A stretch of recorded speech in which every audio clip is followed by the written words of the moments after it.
Hey everybody, welcome back. Another part of the Batmobile, and this week we have a big box. Look how big this box is. And spoiler alert, it's actually pretty full. I thought it'd be one of those deals where they ran out boxes and a couple of items in a massive box, but no, heavy, and I think we got some body work in here. So let's go ahead and flip the camera and get started.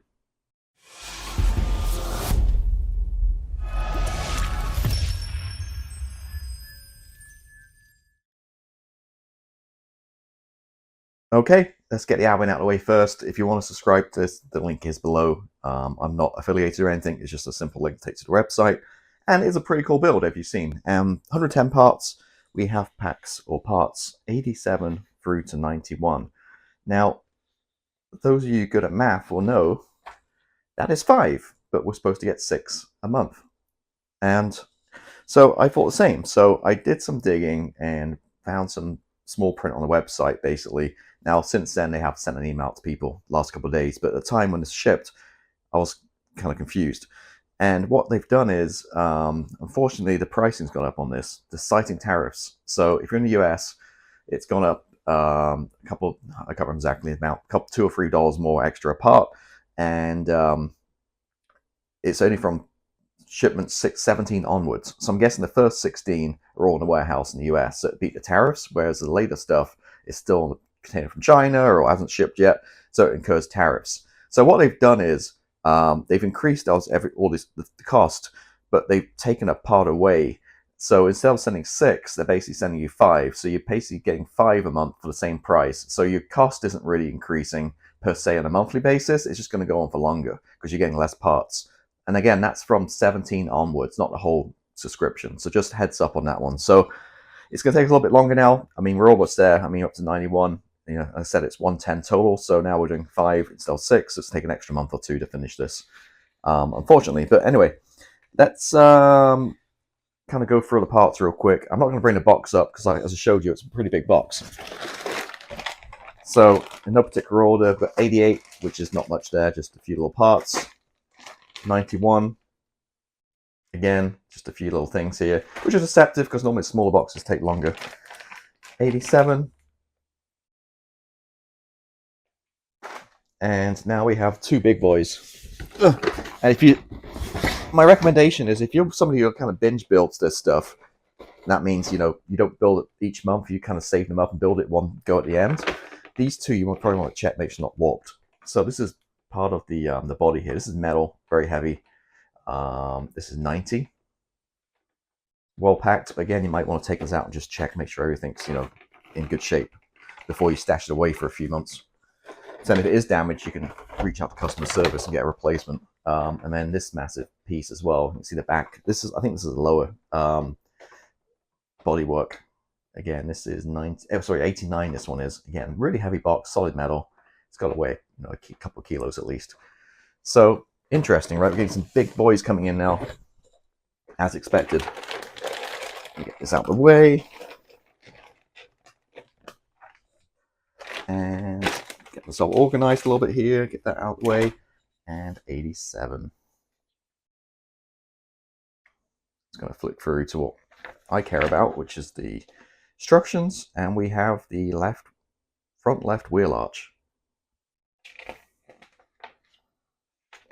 We're going to place the steering gear housing, fitting the brake fluid pipes. Now, I was interested in that because throughout the build, we have a lot of kind of tubes hanging down underneath. I wasn't sure if I missed something there, but it looks like finally now we're going to start attaching some of this stuff. So I didn't miss it, which is good. Yeah, attaching all the pipes underneath, wheel arch, attaching the air filter, and we're going to end up with that.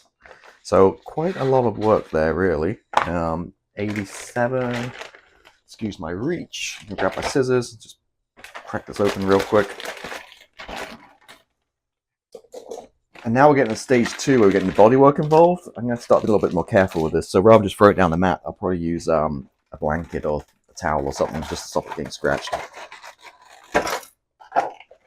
And this is actually plastic, not metal. Okay, interesting. Some plastic parts, some screws. And there we go. So yeah, still at this point this is plastic, but I guess maybe this is the inner, so you got metal to go around the outside.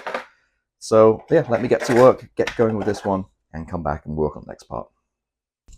All right, obviously step forward a few parts here. Look at this, look how big it is, it's massive. So let me take this off, I'll just put this on real quick. And I've gone forward a couple of steps because there wasn't really much to talk about. So I spent a couple of hours on this. So I did that side, and then the other part, we did this side, the other wheel arch. And I gotta say, the design, the planning on this isn't great. You gotta get in there with pipes and wires right in the engine bay, which are really hard to find. I don't know why you couldn't designed it where, you know, some of these pipes, for example, goes in the front of this. I couldn't get in the hole, so I just super glued it. Why you couldn't do that before we had the radiator? It's a little bit bewildering, that one. So a little bit constructive criticism there. This was a real challenge to get in here and get all the pipes added. I'm not sure if I got more in the right place. At this point, I don't really care. You're not going to see it. I'm not going to have it open. It's going to be all closed up in the display case. So try the best I can getting all these pipes and stuff attached. This didn't go in very well either. This was kind of had to push it down and line up these holes. So you screw the 3 components here, the firewall, the dashboard, and the front of the compartment, I guess, just all screwed together on one screw. So that's kind of where we're at. So I did all that. And then the next 2 parts were just 2 seconds, literally. You just took out the 2 body pieces from the box, and they had like strengthening bars. Just remove the strengthening bars. There was 2 on one piece, 3 on the other. Super easy, put instructions, and you just screw the 2 pieces together.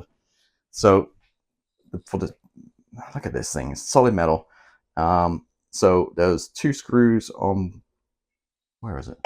2 screws on each side on the top, and 1 on the other side. And it goes, if I move it around, so the camera here, it sits down like this. That's obviously where the door goes. Goes like that, and again you can see the size of this thing. So we're not going to add it right now because the last part, which is 91, we're going to add some, well, we're going to add door lock covers and brackets and stuff for the doors going in there, and we're going to end up like that. So even at the end of this, we're still not going to have it, you know, actually attached to the frame here. So that's that one. Where we're at, last one here, and we do have a lot of recycling in this one, size of the boxes, and this is the last pack. A couple of springs, a few other little pieces here as well. So I'm going to add these to the bodywork here, and then we can come back, wrap this up, and guys can get out of here. Okay, so done. So really, the first, well, as I got this way around, we'll go in reverse. So last thing I did was add these springs in here, I guess, to hold the doors open and closed. So there's a left and a right. Just make sure you put them right way around with a T facing backwards. You'll see when you see the instructions. And if I flip it over on the upper side, you see we put these kick plates in. Now I did check because I wondered maybe it better put the screws from the other side, but screws definitely go from the top down. These little silver screws. I'm not sure that's screen accurate or not. I'm guessing it is. But it's a nice, very nice piece of metal here for the kick guards here on each side for the door. And that is it. So a lot of work in that one, just really trying to find where those wires go and get your hand into that engine bay and trying to figure it all out. That was a bit of a mess. I don't think I got it 100% accurate.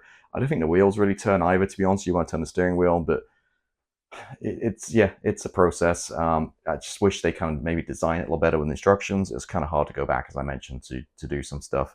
Also, it was kind of weird because one part you had to replace, and the part I replaced it with was exactly the same. So I figured maybe they kind of figured there's an issue with the previous part, but it was a part that goes on the steering column at the very base where it kind of joins the chassis.